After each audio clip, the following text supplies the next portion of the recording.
Kembali lagi dalam renungan kisah hidup Santo Santa, teladan orang kudus gereja. Selamat pagi, Shalom saudara-saudara yang terkasih dalam Yesus Kristus. Salam sehat bagi kita semua, segenap umat lingkungan Santo Yusuf.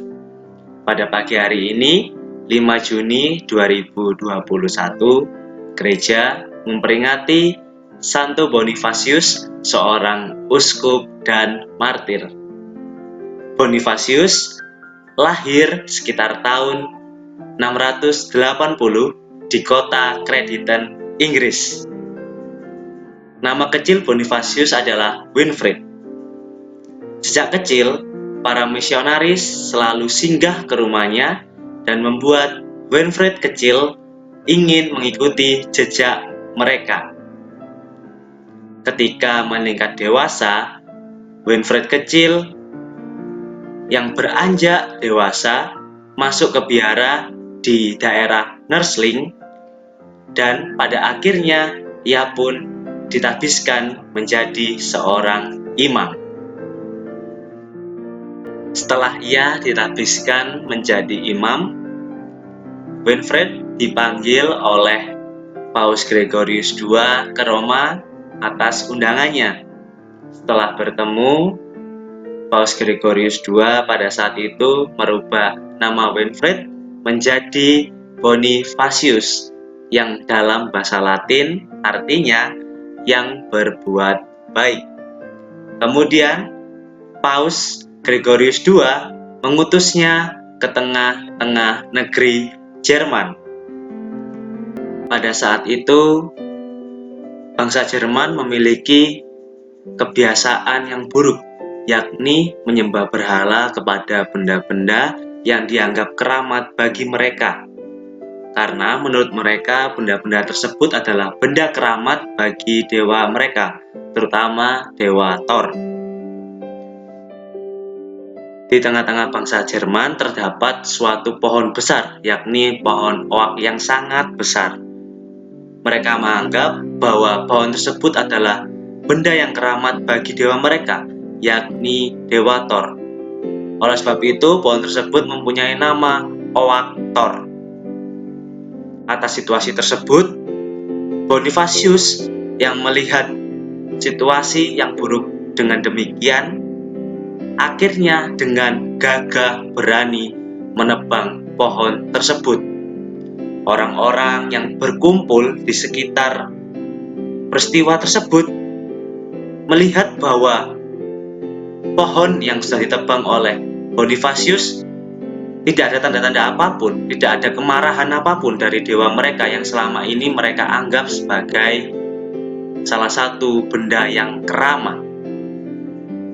Atas peristiwa tersebut, akhirnya orang-orang yang melihat menjadi percaya dan bertobat ke pangkuan gereja atas aksi tindakan heroik yang dilakukan oleh Bonifasius.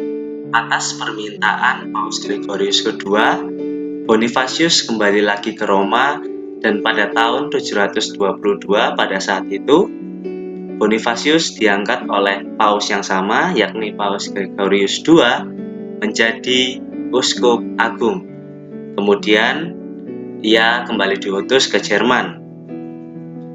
Di Jerman, Bonifasius mengadakan pembaruan hidup yang sangat besar, terutama hidup rohani bagi para umatnya dan juga para imamnya. Kemudian pada suatu waktu, ia bersama dengan para pengikutnya pergi ke daerah yakni bernama Frisia untuk menerimakan sakramen penguatan atau sakramen krisma di sana bagi yang ingin menerimakan sakramen penguatan.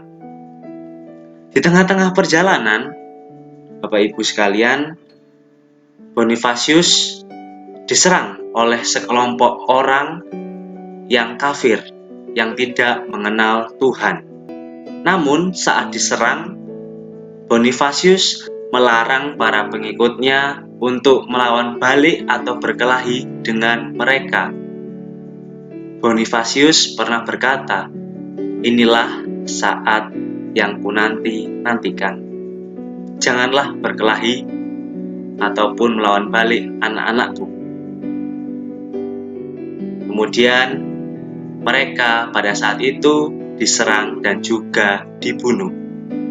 Bonifasius pun menjadi martir pada tanggal 5 Juni 754. Ia meninggal sebagai martir dan juga seorang uskup agung.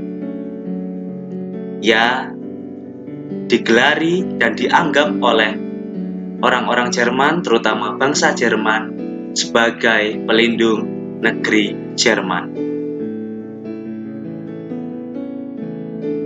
Sesuai dengan bacaan Injil pada pagi hari ini, yakni Injil Markus bab 12 ayat 38 hingga 44, yang berceritakan tentang seorang janda miskin yang memberikan persembahan. Begitupun Santo Bonifasius yang memberikan dirinya baik jiwa maupun raga kepada Allah.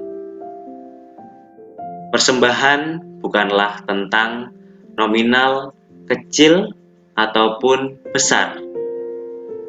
Tidak harus kita bertindak atau mempersembahkan diri kita hingga kita dibunuh seperti Santo Bonifasius.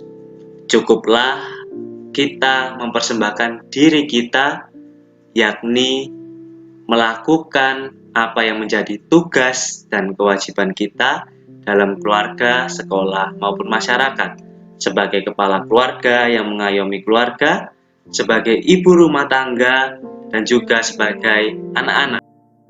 Persembahan diri adalah tentang tulus atau tidaknya kita memberikan diri kita kepada Allah. Dengan harapan demikian, akhirnya persembahan kita menjadi persembahan yang hidup dan berkenan kepada Allah. Selamat pagi, selamat beraktivitas. Tuhan Yesus memberkati kita semua.